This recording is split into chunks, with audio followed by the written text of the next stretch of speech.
Beautiful risings, good afternoon, good evening, wherever you are in our virtual land. Thank you for tuning in to Talk Grief today with Lakecia. And today on Let's Talk Grief, we are traveling across the world to Cape Town, South Africa, to sit with a woman whose journey reminds us that grief is not the end of our story. After the loss of her daughter, Bibi, she discovered that healing wasn't a deeper purpose. Join me as I welcome Enda, creator of the Grief of to Gratitude movement, for the conversation about love, loss, purpose, and what becomes possible when we stop chasing success and start listening to life. I'm so excited to speak with you today. Thank you so Well, much. I really appreciate being here and being given this opportunity by you to be featured on your podcast. yes, thank you so much for being here. I'm super honored to sit down with you today. And I want to start. Again, thank you for joining us from Cape Town, South Africa. What time of the day is it there in Africa? It's now 4 o'clock in the afternoon. Wow, it's 4 o'clock in the afternoon there, and it is 8:57, almost 9 o'clock here, 9 a.m. here. So that, Big time difference. yes, a big time difference. So I wanted to say, for those who are meeting you for the first time today, who are you beyond the titles and the accomplishments?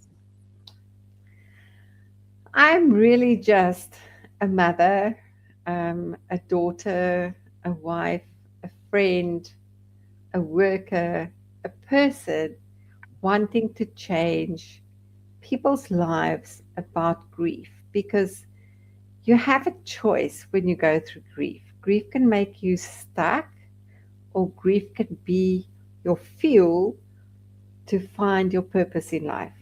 And that's my journey. That's what I want to do. But at the end of the day, I'm just me. I'm just an ordinary person wanting to change people's lives so that they don't get stuck in their grief. Absolutely. I love that. For me, grief changed the trajectory of my life, and it actually fueled my purpose. And I never even imagined losing my family members, especially my brothers.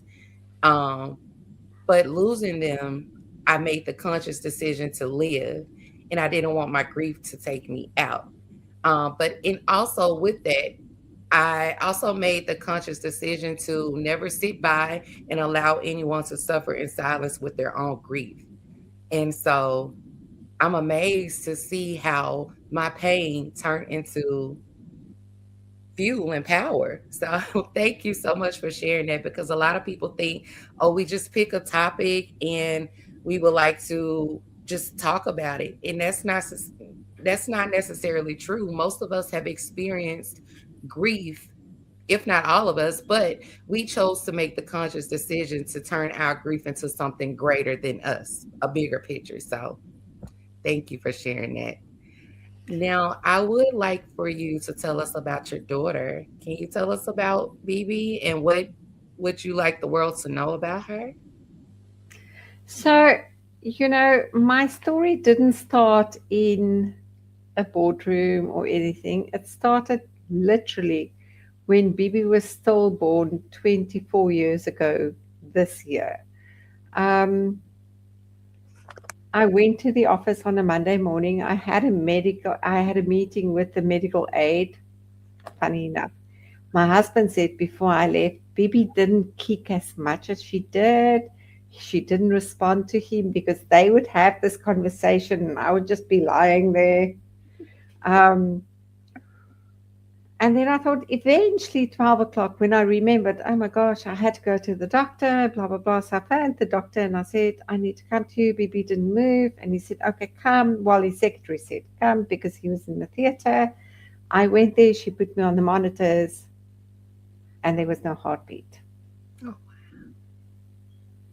Bibi was lying in a fetal position with no heartbeat at 9 months, 2 weeks before her due date. But what was interesting though was on the way to the hospital, when I walked out of the office, the MD's secretary asked me, "Can you please send us a photo of Bibi?" And I looked at her and I said, "No." And I couldn't explain why.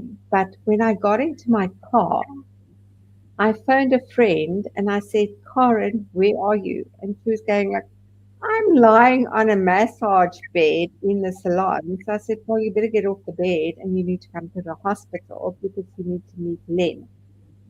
And she goes, "Why?" And I go, "I can't tell you." And I didn't phone Len, my husband. I went to the hospital. I purposefully parked my car in a spot where it would be easy for them to find my car. And then when I went into the rooms and the assistant put me on the monitor and she saw there was no heartbeat. She phoned the doctor in theatre. He rushed out of theatre and confirmed Bibi was dead. Candace phoned Len to say, "You need to come to the rooms." And funny enough, as Len and Karen, my friend, drove into the hospital, they almost drove into each other. And Len said to Karen, "What are you doing here?" And she said, "Anda phoned me because I need to be here for you." And Len said, "Why?" And they didn't know.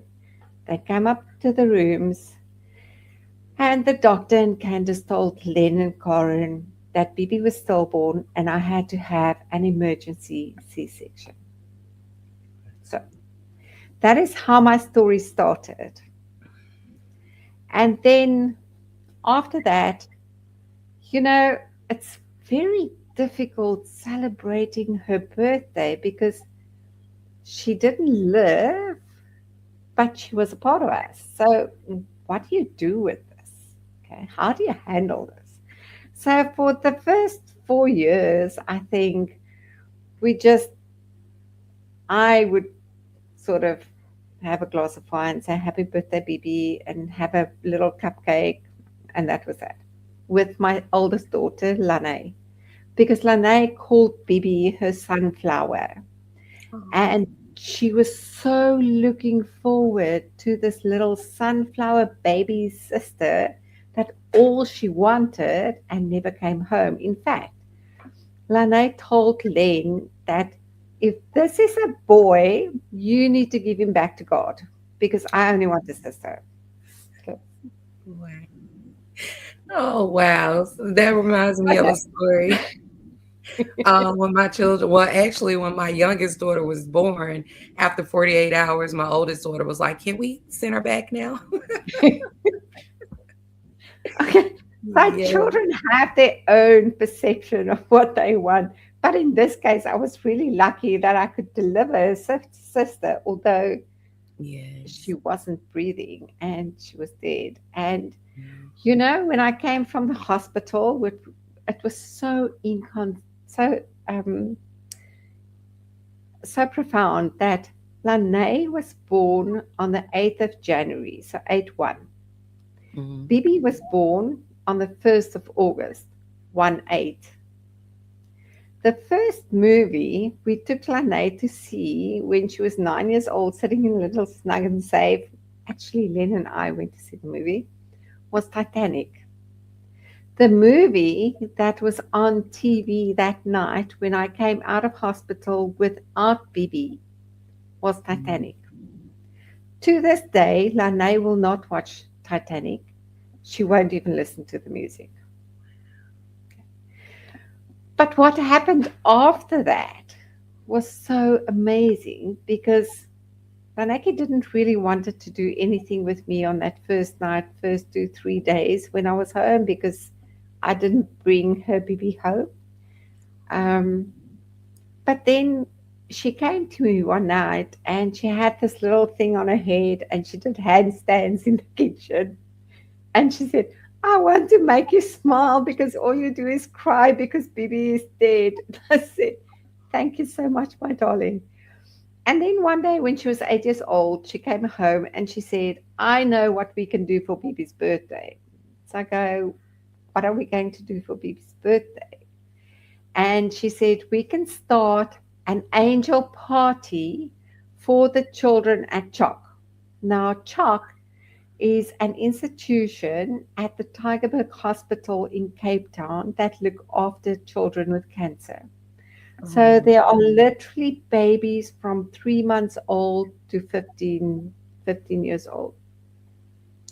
And I go, how are we going to have a party for children with cancer? Because they can't eat the normal sweets and chocolates and cookies and chips and stuff. mhm. So I spoke to my clients at the time and we got them water and yogurt and all sorts of nice thingies and sockies and what stuff. So every year since then, we have an angel party on Bibi's birthday for the children at CHOC. We take them this little box of goodies that we hand to them, and then we also take care of the caregivers because I think a lot of people forget that the caregivers actually also form a bond with those children. Yes. So we take some goodies for the caregivers and we take some goodies for the parents. And that is how we honor Bibi on her birthday every year. But last year, my daughter, Lanaki, pushed me and said, we need an NPO. Okay. So we registered a non-profit organization so that we can do more work than just the angel party on Bibi's birthday. So I'm so incredibly thankful because if Bibi didn't happen the way she did, I wouldn't be doing all of this. I would be happily sitting there like a butterfly in my own little cocoon, my own little world, just roaming on, and these things would be going past me. But you know, the after Bibi, I read so much. I studied psychology, and I wanted. I had all these feelings, so I wanted to understand the process of grief and Yes. how do you move from grief to gratitude. Because in the time that Bibi was stillborn, I felt like this little live bug that was being ripped apart by lions. Yeah. So imagine that excruciating pain that I was going through. And we would go for lunch, and I would see these mommies with their new babies, and I would go, dear Lord, seriously, what were you thinking taking my baby when I could look after her, give her a future, give her education?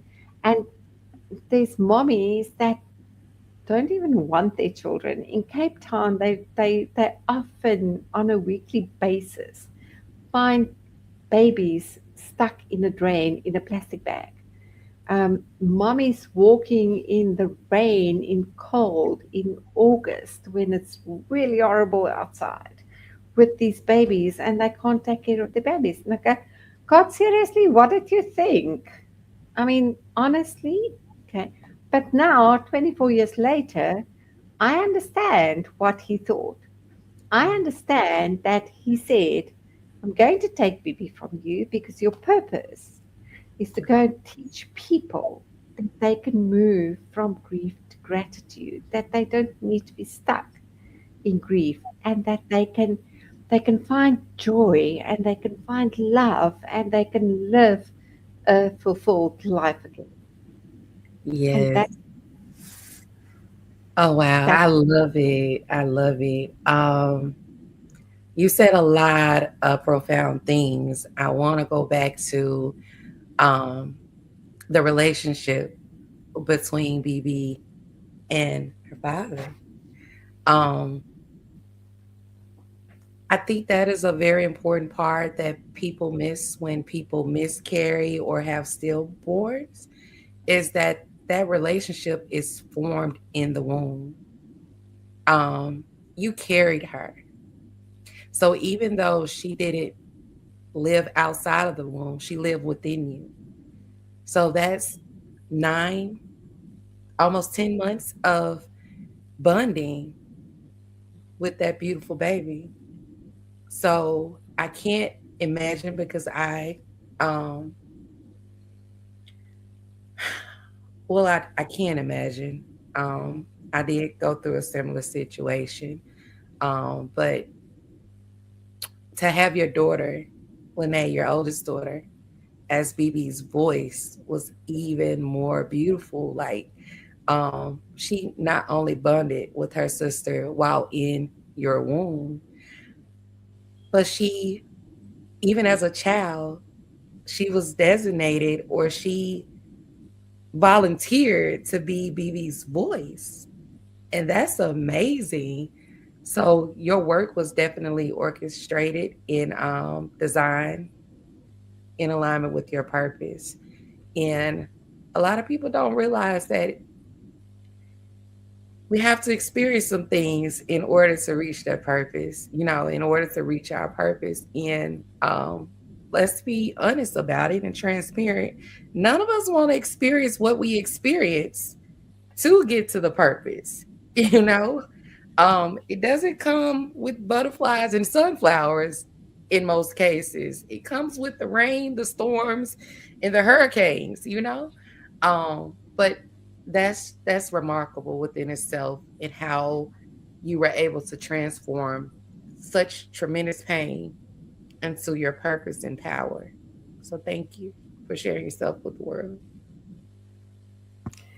You know, I'm incredibly blessed with my family. My husband at the time wrote the most beautiful letter to Bibi to say to her how excited we were to welcome her in our lives, um, and how incredibly sad we are that she's not going to be able to experience all these dreams that we had for her with us.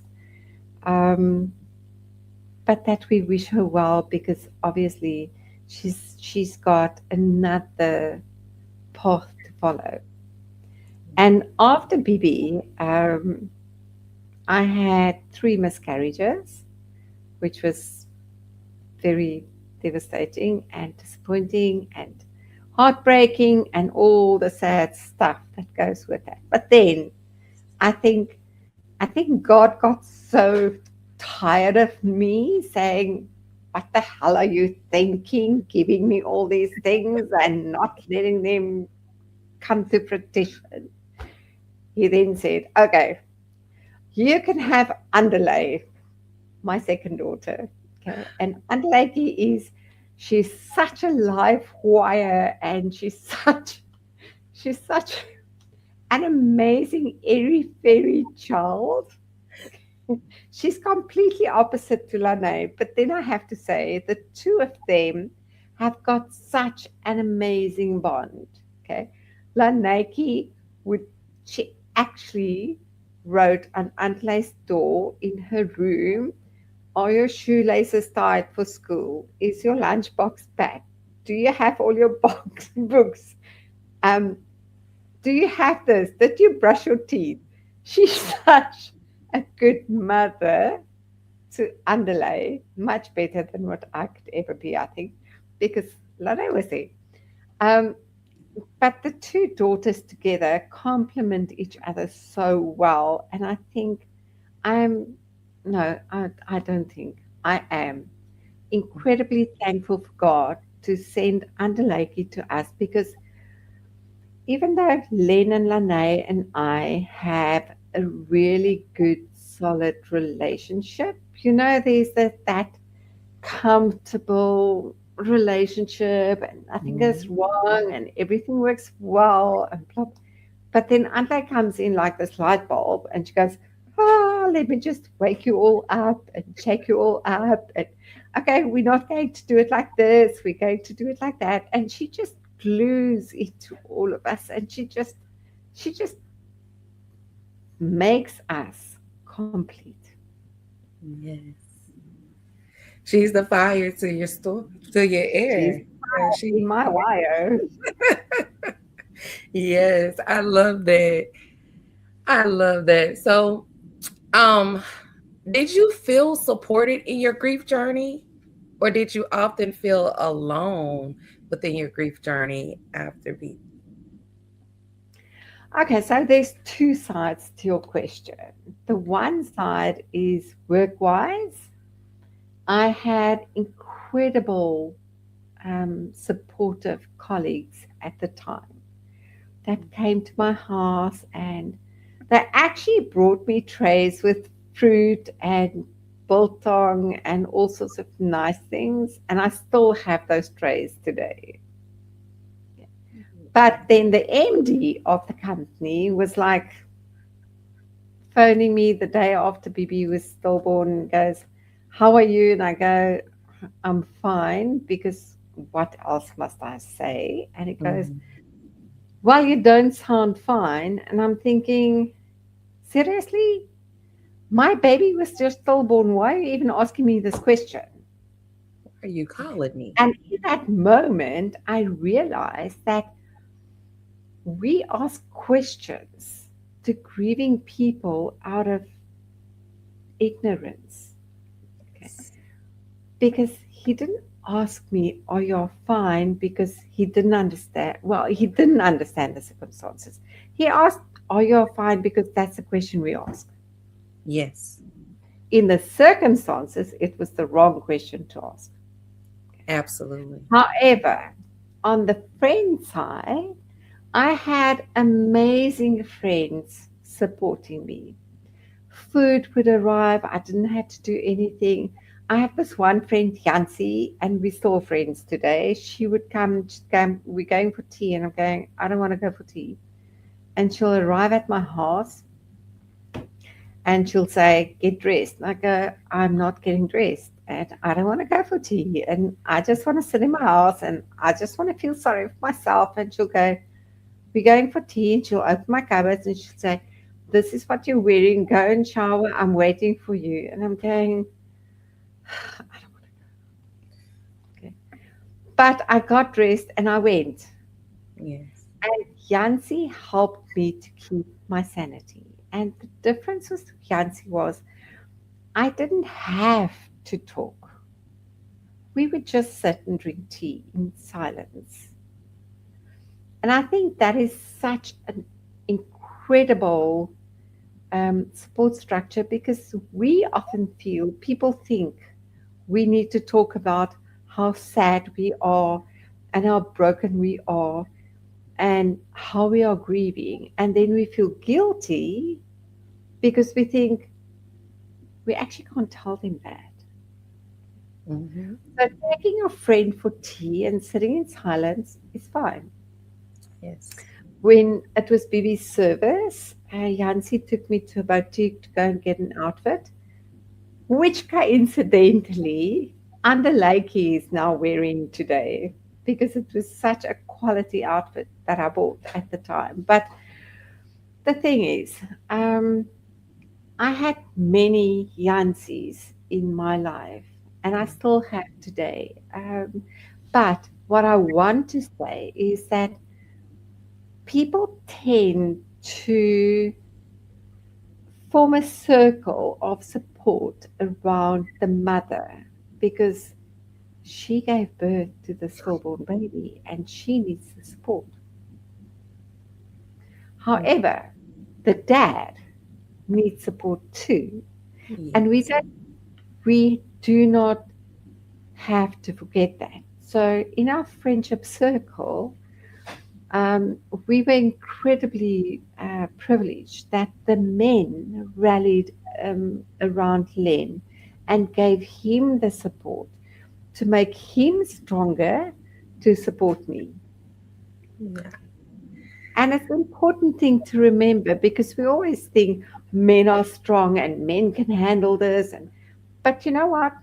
50% of that baby that was stillborn belonged to Len. Yes. Absolutely. And that's a lie within itself. We equate men to strong, and then we dismiss their vulnerability or their emotions, and that is very detrimental to men in the community of men, throughout the world. Um, I love how your friends in your community were able to understand that, you know, he needed the support just as well as you needed the support. And even more, we need more Yanceys in the world. We need more people who see you past the circumstance and know what's needed in that moment, and are able to support you in that moment. Because I told a lot of people who asked me around the time of losing my brother James, he really impacted me a lot. He broke me to my core, and I had to do a lot of rebuilding and figuring out who I was after losing him. Um, but the most impactful person to me was the one who came and just sat beside me in silence. And I'm getting emotional now because that was so impactful, to just see me and let me be, but to let me know you're here supporting me. That meant the world to me. The cliche statements, I get very agitated with the cliche statements that are offered when a person is grieving, because most of them don't make sense logically. It don't make sense, or not even just logically. At that present moment, you're asking of something, asking for something of me that I can't give you, or you're telling me something that my mind can't even perceive at this moment. One in particular that gets me is it get better with time. Time heals all wounds. Please get out of my face. Can you leave me alone, please? So Absolutely. because what planet are you living on? You know, even now, my brother's birthday is coming up, and I've been having my waves, of emotions, and it's okay. Even as a grief coach, I have to tell myself, Keisha, it's okay. It's okay. So last Monday, I didn't get out of the bed. I couldn't, and I cried and I cried and I slept and I cried, but that was something that I needed, you know? And then when I got up and I put my feet on the floor and I took a step, I celebrated myself in that moment because I was able to feel my grief and I was able to move forward in my grief because my grief is not going anywhere. So you You know describe, what? hmm absolutely. Sorry. Go ahead. No, no, no. Come on. You talk about your brother, Mhm. and my brother passed away unexpectedly 2 years ago, and he was 7 years younger than what I was. And I loved him more than life. And when we spoke on the phone every day, he would say, I love you more. And I go, I love you more. And he goes, I love you more. And I go, I love you more. And eventually we had to say goodbye because we love each other more. Yes. But but the thing is, okay, when we go through grief and we want to heal, um, it's not a giant leap that makes the difference. No. It's those little tiny decisions that we make every single day. It's those tiny decisions to show up when we don't want to. It's those tiny decisions um, to get dressed. In fact, I remember with Bibi, um, I was sitting on a couch on a Wednesday afternoon, 4 o'clock in the afternoon, and I was still in my pajamas, feeling really incredibly sorry for myself. And I was realizing Lennon is coming home and is bringing Lane from preschool. There wasn't any supper on the stove going, and I was just like, I don't really care. And in that moment when I didn't really care, there was this voice that came into my mind and said, if you don't get up from this couch right now, you're going to spiral down this deep, dark hole of depression. And when you go down there, you're never going to come out. Okay. So I had to make a choice in that split second. Am I getting up or am I staying? Yes. I made the choice to get up. I went to shower. I got dressed. By the time they got home, the vegetables were peeled. There was meat. There was rice. There was this. There was that.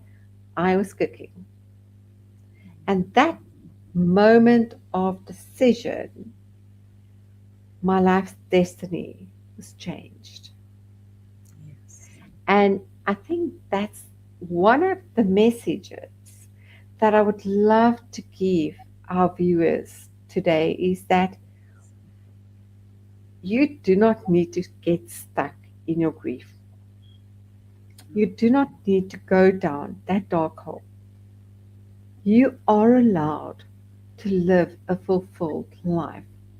Yeah. It's not easy in the beginning. It's really hard because you're going to feel guilty. It's really hard. Mhm. But you can live a fulfilled life. My brother, your brother, Bibi, my dad that passed away wouldn't want us to be stuck in our grief. They would want us to grieve them, to honor them by all means, but then to take the next step and get out of that and live a fulfilled, happy, loving life. Yes. I think it's important for people to understand that grief and love can exist in the same space. Exactly. Grief is an expression of love for the loss. Yes. So a lot of people think that grieving, um, they equate grieving to suffering, and that's not accurate at all. Um, so that would be my message for the day is to let people know that grief and love can exist in the same space. I'm so enjoying this conversation with you. Um, I, Thank you. I do have a few more questions for you. Um, you describe spending years doing everything right on paper. What did that look like in your life?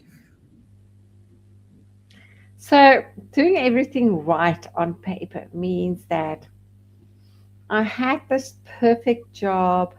I was driving the car, I was earning the money, I had the house, I had this perfect little family, and everything looked like. But there was this hole in my life that nothing really could fill.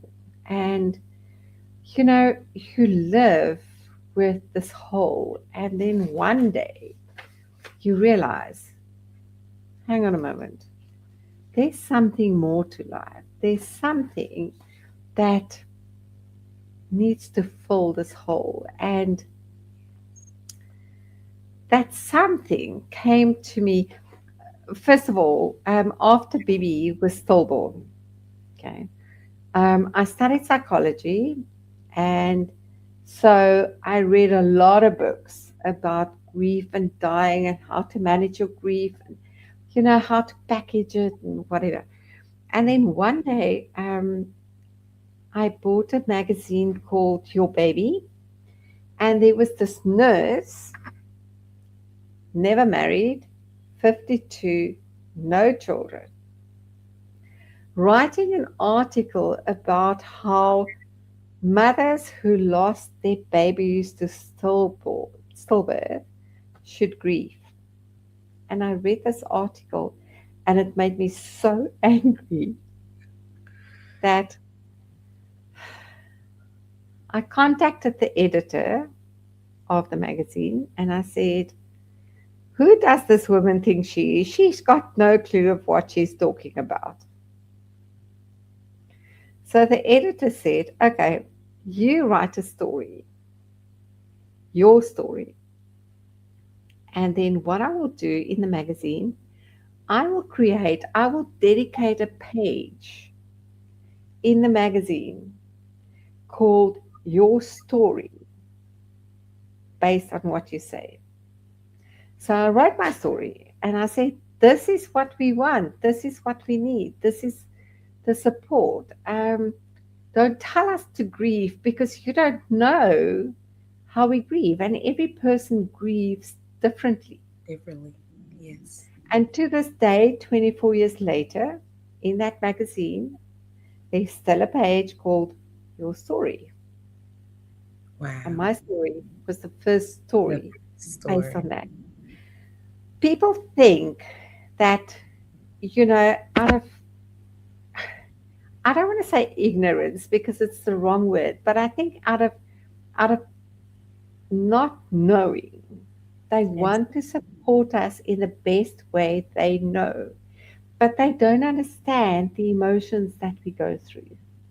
Hmm. And they say things that are completely off the shelf and completely wrong at the time because Bibi Bibi's stillbirth was caused by the fact that her navel string wrapped around her body 3 times and then went up and wrapped around her neck, and she suffocated to death. Hmm. What a Yes. horrible death to die. Um, and when we discovered that was the cause of her death, we went back to our doctor and he said, this is one in a million occasions that something like this happens. But then when we went back, an extremely close family member said that it was my fault because on the Saturday,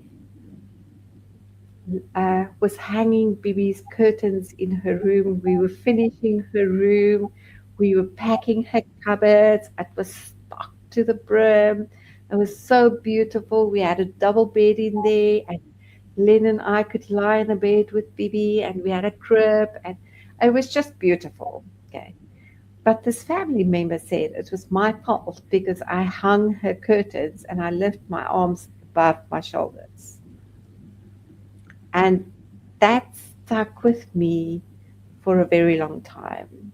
My doctor said, "Old wives' tales, not true, don't worry." But you know, you always think, was it really my fault? Did Yes. I? The impact of those words alone, I can't imagine. Yeah, People don't realize words have power and words can hurt. And words can extreme. do more damage than physical um punches, because I call those word punches, you know. And that's, the human mind is so complex. Um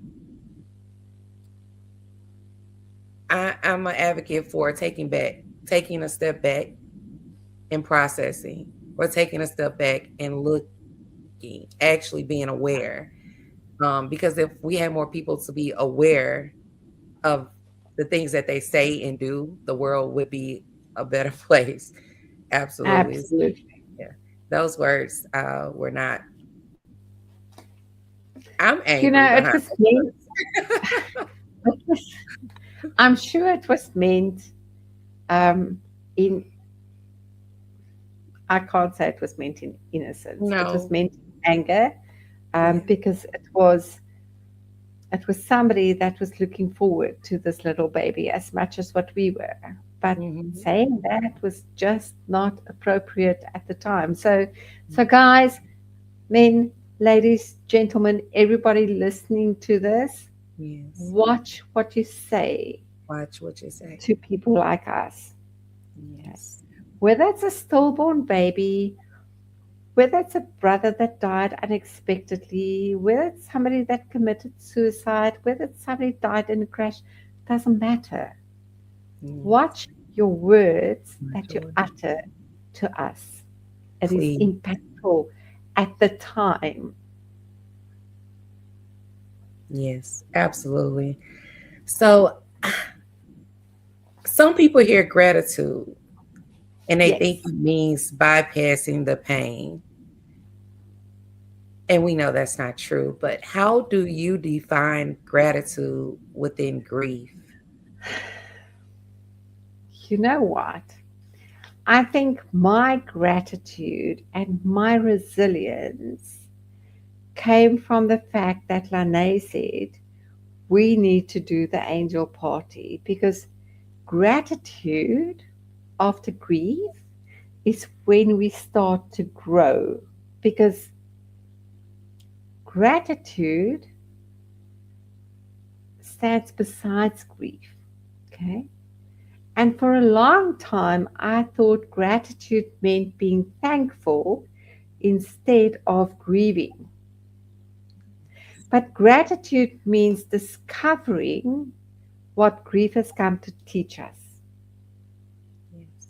So, in that, I found that our resilience does not mean just bouncing back. Okay, so yesterday I was grieving, today I'm grateful. It's not that. Yeah. Our resilience and our gratitude means that we are rising, okay? We are becoming, we are going forward. Yes. Um, and I think that gratitude, when Lanaki said, let's do these angel parties for the children with cancer, meant that I had to go into the hospital. I had to see these children suffering, going through treatment. And what I took for granted, where my child could eat chips because that's what they eat at parties when it's a birthday, these Mhm. kids couldn't because their palates are too soft. So we had to get them yogurt. And it's a completely mind shift to go from what you have as normal Yes. to what other people have as their normal. And it's not the same normal. Not the same. It's not the same. And that made me incredibly thankful that we are healthy. We have what we have. You know, some of those parents that take their children to this CHOC facility at Tygerberg Hospital in Cape Town doesn't have money for a toothbrush or a face cloth. So we started the Analda Groblaar, that was Bibi's name, Analda, beautiful name. Combination of Len and my name, like Lane is a combination of Len and my name, and Antle is a combination of Len and my name. We've got these combinations, but Which are beautiful names, by the way. thank you. So, the Analda Groblaar Bibi Foundation is working towards helping those parents that can't afford toothbrushes, can't afford a bar of soap, can't afford a face cloth for themselves or their children in the hospital. So that's what we do every year. We ask for donations and we put these little care packs together. But you know, we go there and we see this mother is she's got a 3 month old baby in the bed in the hospital that's got cancer, and she doesn't have money to look after this baby. And I'm thinking, God, I am so thankful. I am so thankful that you brought me here to make a difference to these people's lives, because That's how I honor Bibi. I That's love what we do. it. So I do have a few more questions, but before we move forward with questions, I want to know, how can our viewers donate to the cause of helping you all get supplies and whatever's needed for the children and their parents? Thank you, thank you, thank you, thank you so much. You're I welcome. really appreciate that. So we have a bank account in the Inalda Grootbaar Bibi Foundation name, and Yes. I can share the banking details with you afterwards. Yes. And if they can, I would be so thankful because on the 1st of August, it's Bibi's birthday and it's another angel party for the children at Chalk. But Yeah.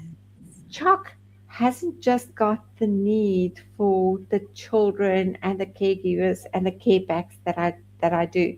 They've Mhm. got homes where the parents stay, and the parents need to bring their own food and their own toiletries and other things, and they've got a list of big items that they need. So I Please, I would please give me share that that with information. you, and I would share the bank. I'm so grateful. Thank Yeah, you. you're more Thank than welcome. It just warms my heart to be able to help in whatever capacity that I'm able to help in. But please give me that information, and I will start sharing it out and reaching out for donations. I won't share the bank account, but I will start to collect donations and be able to connect with you and get those donations to you. thank you so much. So I would like to talk about conscious living and purpose because um as I know stated to you that my journey is more about living consciously, just being purpose driven and allowing things to attract to me. A lot of people, well, I don't want to talk about a lot of people because I'm going to focus on us. I'm just not into chasing success or being in rooms where I can't make an impact. Um, it's impact for me, quality over quantity for me, you know. So I wanted to speak with you because I wanted to get some wisdom from you because you've been on this journey a lot longer than I have. And I know that you can provide wisdom not only to myself but others who may be listening. So you speak often about conscious creation. What does that mean to you? Conscious creation. Yes. Um, you know, I work with a life coach, David Naya from Australia, and I've been working with him now for almost 3 years. What David says is there's one thing in life that is important. Do you leave the person that you interacted with at any moment given time better than what you found them? Yes. And that's what it is for me. Do I leave the person better than what I found them? Do I make an impact on their life? Do I make a difference in their life? Did I help them find an answer to a question that they might have been struggling with?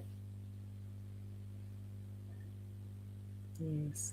Um, I love that answer. It really shifts the perspective of everything. So going forward for me, when I come in contact with people, that will be a question in the forefront of my mind. Am I making this person better?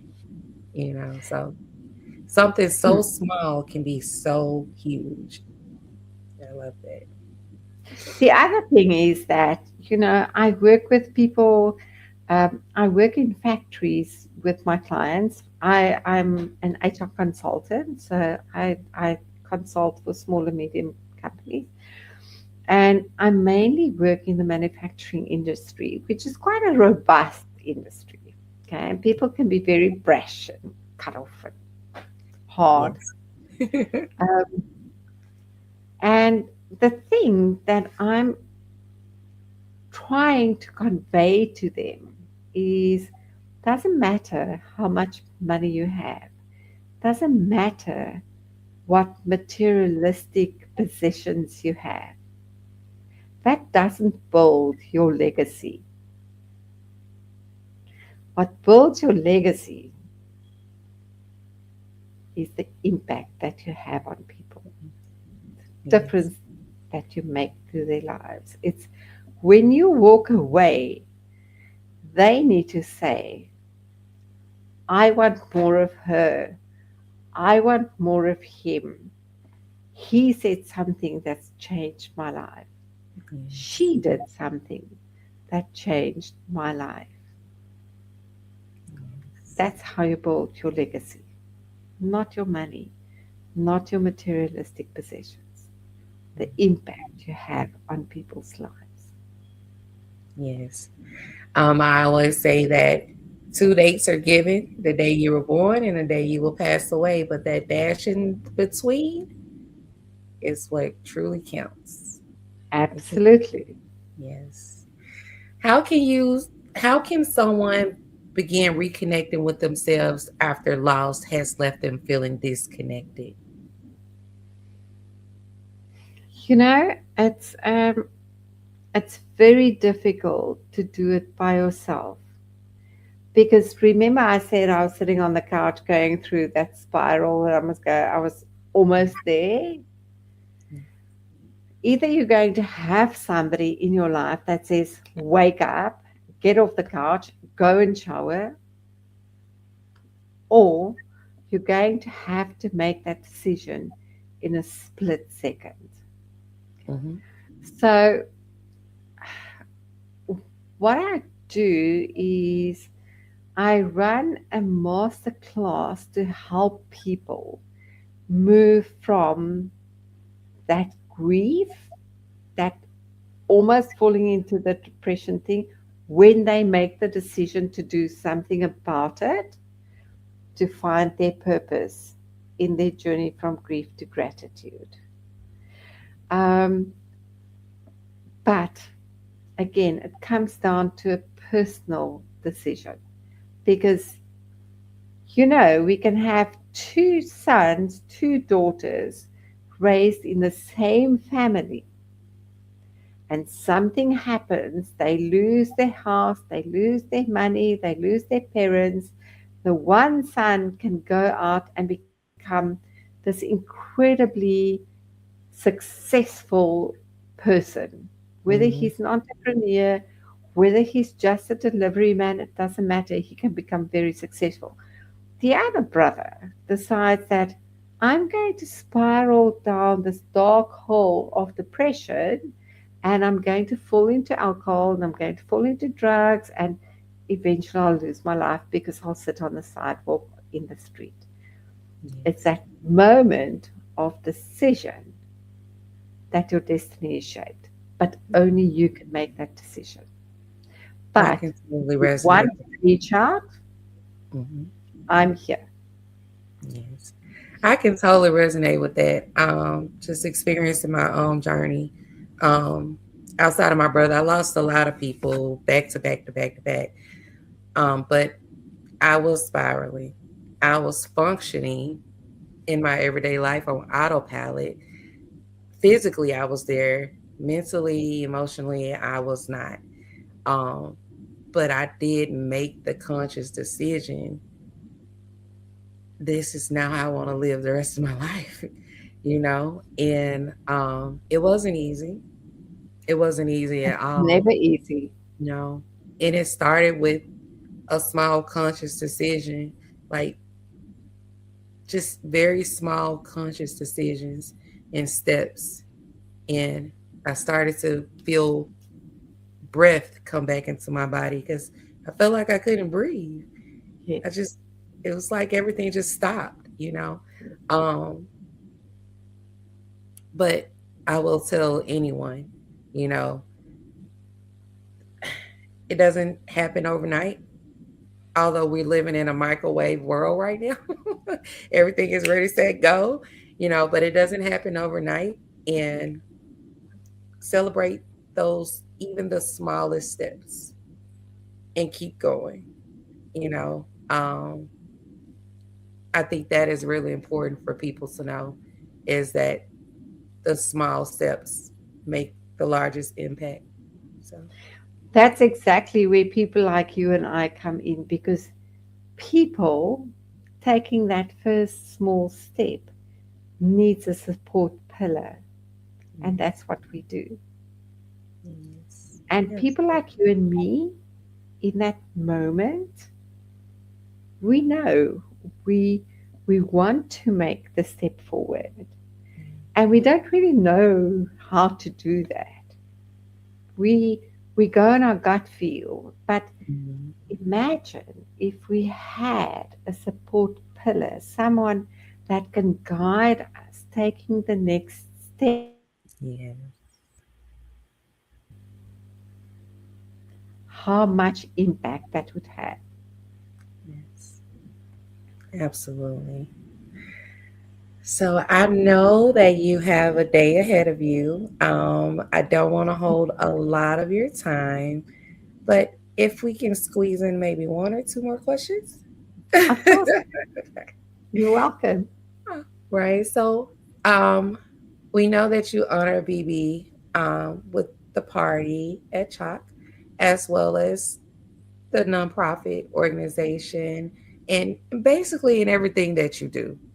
Um, how can people honor their loved ones while continuing to live fully, even if they decide not to step into a role such as like we have, as far as like coaching or nonprofit? But what are just some practical small ways that they can continue to honor their loved ones while continuing to live their lives fully? Because I think a lot of people now have um, this perspective that if they're not doing something grand for honoring their loved ones, and they're not honoring their loved ones. And that's completely not true. Absolutely valid question. Thank you for asking that. Let me tell you. Um, my brother, um, my father, Bibi, I honor them in different ways. Bibi, we had cremated and we put her into a little silver canister with a lid on and screws so that she can't fall out. And she stands in the entrance hall of my house on a table. And when I walk past her, I take the canister and I shake it and I say, "Hi, Bibi." And I wake her up. Some days I don't do that. So she compacts a little bit because of the ashes. Then I go and I shake her again. I say, "Wake up, wake up." If I really miss her a lot, I put her underneath my pillow and she sleeps with me. Sometimes I put her in my bag and she goes to work with me. Sometimes I take her for a run or a jog with me or a walk. And I buy her flowers and I put the flowers out and I burn candles for her. But that's her. Absolutely. My brother, I've got a photo. My dad, I've got a photo, and I look at the photos. But some people that I have worked with, for example, Enya in Nairobi, I think, um, she she didn't know what to do with her sister's memories. And she had all these memories of her sister, and she didn't know how to process and package that and how to honor her. So after we went through my masterclass, she actually went and she made a whole collage on a wall of her sister's photos. And that's how she honors her sister. So each one of us would do something differently. My mother, for example, would just, she's got my dad's photos in her wedding album and her other albums and things. And she would just go and she doesn't talk about it. And that's fine. I understand and I honor that. Not all of us does, like you said, grandiose things to honor Mm, the passing. Um, Len, my husband, yes. doesn't talk about Bibi. He on the 1st of August he just goes quiet Mm, unless I say, you need to come to hospital with me. Lana, you need to come to hospital with me. Anta, you need to come to hospital. We need to go out, hand out these packets. And then they'll go, I think, under duress a little bit, but never mind. They come and we hand out the packets and we spread love and we spread just living and good vibes. But yeah, it's difficult. Every person honors their dead ones in different manner, and no manner is right or wrong. So you can mhm. burn a candle, you can say a poem, you can play some music. I love playing Dying Young, Kenny G, with because that's the music that we played, Len and I played when we laid on the bed crying about BB. So I love playing that. Um, but Mm. you know, it's up to you. It's what you do. No one can tell you you're right or wrong. No, you're absolutely right. And thank you for saying that because for me, burning a candle is one of my go-to ways. But also I love to journal. And so I write letters to my loved ones like they're still here. And I'm telling, like, for instance, when my brother and my mom has hit a nerve or something, and I will write and be like, let me tell you about your mama, you know? But it's just a way of me to still connect with my brother and for me to be able to honor him in the same aspect. Um, the spirit doesn't die; it You lives. know, journaling that you do is absolutely amazing because it's not just letting out your emotions, it's still that connection with your brother. And if you really look at it, he actually comes back and he'll give you answers and he'll give you guidance, which Yes, is an amazing thing to experience. yes, it is. And having experienced it myself, it truly is. I know when I typically talk about spirit and um, them living on, they're just not physically here. For a lot of people it can go over their heads, uh, but it's absolutely true, and I have experienced it, and I experience it often, so that has helped me tremendously on my journey as well. um, I actually, I'm a medium, um, and that's something that a lot of people don't know about me, but I'm also getting ready to become a death doula, take the training for a death doula. So I never saw this go full circle, but it went full circle for me. So it's exciting, um, because I know that I can impact so many lives if I just continue to take the small steps and do what God has called me to do. So, and I'm just excited to be here with you. I don't want to let you go, but we have definitely reached our time. Can you tell the world how they can contact you or follow you on social media or just stay connected with you and your work and all that you do for us? They can find me on Facebook. I think that's always the easiest thing. Is Mm, just type in my name under Grobler and follow me. I'm there. Um, there's a Linktree address. There's LinkedIn. There's Medium that I post blogs on. There's WordPress. There's a whole lot of stuff. But I think Facebook probably would be the easiest. Under Grobler, just follow me. Thank you, awesome. sir. I love it. Also, I will get the information from you and we will definitely connect on that. But before we go, I prepared a statement that I would like to just reflect on for our viewers before we leave. Grief has a way of breaking us open, but sometimes what emerges from those cracks is a deeper connection to ourselves, our purpose, and the love that never dies. And to thank you for reminding us that healing isn't about forgetting, it's about learning to carry our love differently. So, everyone listening, may you remember that your grief is sacred because your love is real. And I just want to say thank you all for tuning in with us, and you have a wonderful rest of your day. And it's been such a pleasure. And I hope that you can come back and visit with us soon. Thank you. Please invite me back. I'll be here. Yes, ma'am. Thank you.